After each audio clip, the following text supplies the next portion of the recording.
Soon, Sentinel-6 Michael Freilich will be launched on top of a Falcon 9 from the Vandenberg Air Force Base in California, USA. Sentinel-6 will provide near real-time operational measurements of sea surface height, wave height, and wind speed. These measurements allow scientists to monitor sea level rise resulting from climate change, from regional to local scale. The main instruments on board include a dual-frequency radar altimeter. And this is the primary instrument of the mission, and that's the one that's measuring sea surface height, significant wave height, and wind speed over the ocean. And from those measurements we can actually have the superb measurements that we expect of sea level rise, but also the waves.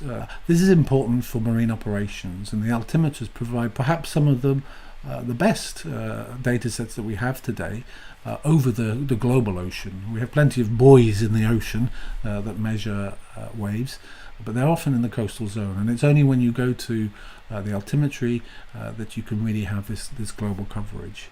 This brand new radar altimeter is called Poseidon 4 and offers very precise, high-resolution altimetry measurements. Other instruments are used together with the altimeter to improve its accuracy. With its high-precision measurements, Sentinel-6 will be the reference mission for all other altimetry missions. And measurements of other satellites will be compared to the data from Sentinel-6. At first, Sentinel-6 will also fly in tandem with Jason-3, with only 30 seconds between both satellites. This is important to understand and homogenize the differences between successive missions and ensure that the time series of sea level measurements from space remains stable. Long time series are important to understand climate change and monitor a gradual process such as sea level rise. They help scientists gauge exactly how much sea levels are rising and how fast it's happening. With a long record, we can precisely measure the acceleration.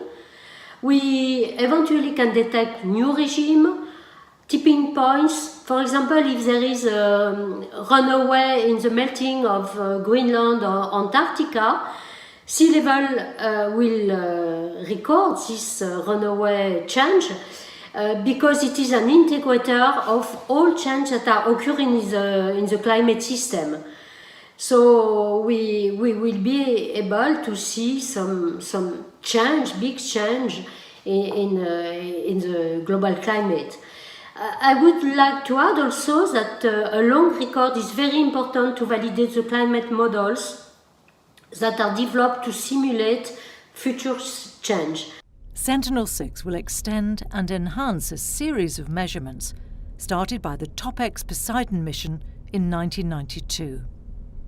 This mission was succeeded by the Jason 1, 2 and 3 missions. And now Sentinel-6 is taking us to the next level. The orbit in which Sentinel-6 will fly is optimized for limited interference from ocean tide changes. And after almost 3 decades of radar altimetry missions, it's well known to scientists.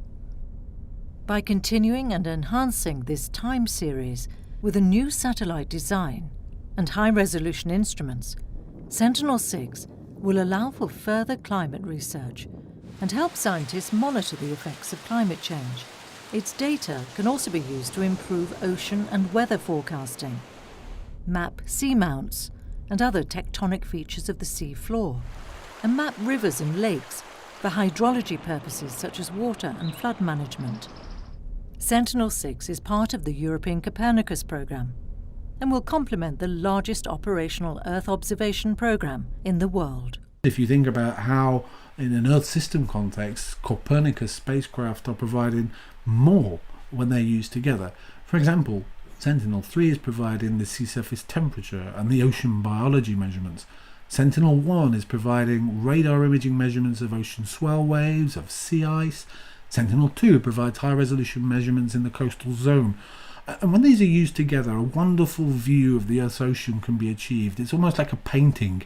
As you add more colour, you get a brilliant view of our wonderful planet. Sentinel-6 is a unique collaboration between the European Commission, ESA, EUMETSAT, NASA and NOAA, with the support of the French space agency CNES. This teamwork underlines once more the satellite's importance and how the whole planet can both contribute and benefit from this vital mission. As sea level rises and our planet continues to change, the lives and livelihood of millions of people are at stake.